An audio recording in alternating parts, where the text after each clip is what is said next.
The pranks never stop with the Impractical Jokers. Earlier, we got to catch up with them to talk about their new season.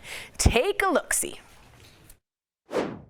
First of all, gentlemen, welcome to DBL. Y'all need to be here more often. Let's be real. Now, let's get right to the questions now. The pranks and the jokes must continue like off camera. So, Murr, what off-camera prank do you wish had been caught on tape? Because I'm sure there's a ton. We just did it to Sal. A few weeks ago, the guys and I all go out to dinner. The bill comes. Sal excuses himself from the table to use the restroom. While he was in the bathroom, we split and left him with a $700 bill to pay by himself. $700 though. $700. That's wrong. Yeah, that is wrong. And which is really funny too is like you also had to get the tip, and because you were only paying by yourself, you had to really represent yourself with the tip well. It was great. It was perfect joke.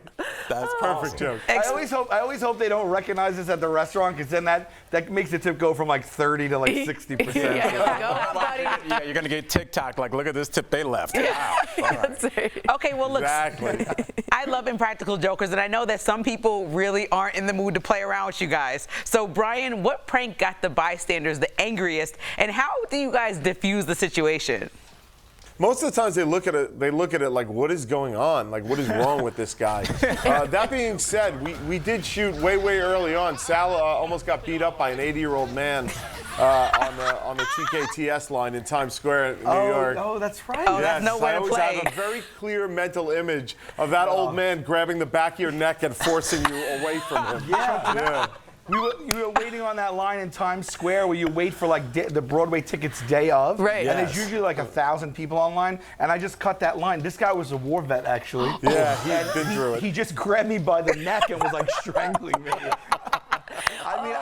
Did the producers run in? I know The Lion King is great. I know The Lion King was a hot ticket, but really to choke someone over The Lion King, I don't see it. I want to see My Fair Lady. Or else. Fair's fair. Yeah, fair's fair.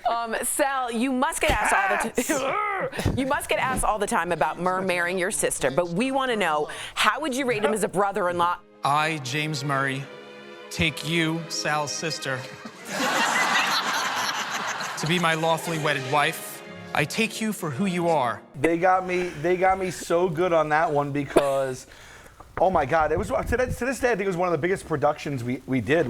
We had a church filled with 300 people. My entire family was there, all dressed up. My sister in a gown.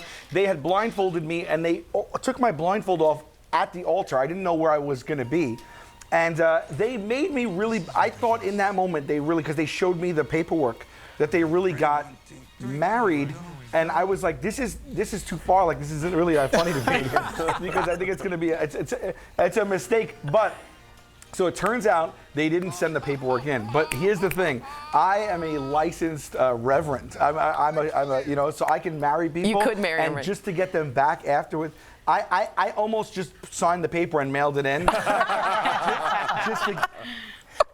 Just to get them back. Today, it's one of my regrets. I should have married them. That is hilarious. We'd be great brothers-in-law, right? We could do cool brothers-in-law things together. Exactly. Go on boats, Spin-off show, fishing, fellas. Yes. Drink some suds. We could do that without being brothers-in-law. Okay, let's talk about these new episodes of Impractical Jokers. For all of you, which celebrity guest was the most natural prankster? Ooh. Wow, I mean, they were all so good. I will say the biggest surprise for me personally was Brooke Shields. Because she's not known for comedy. Right.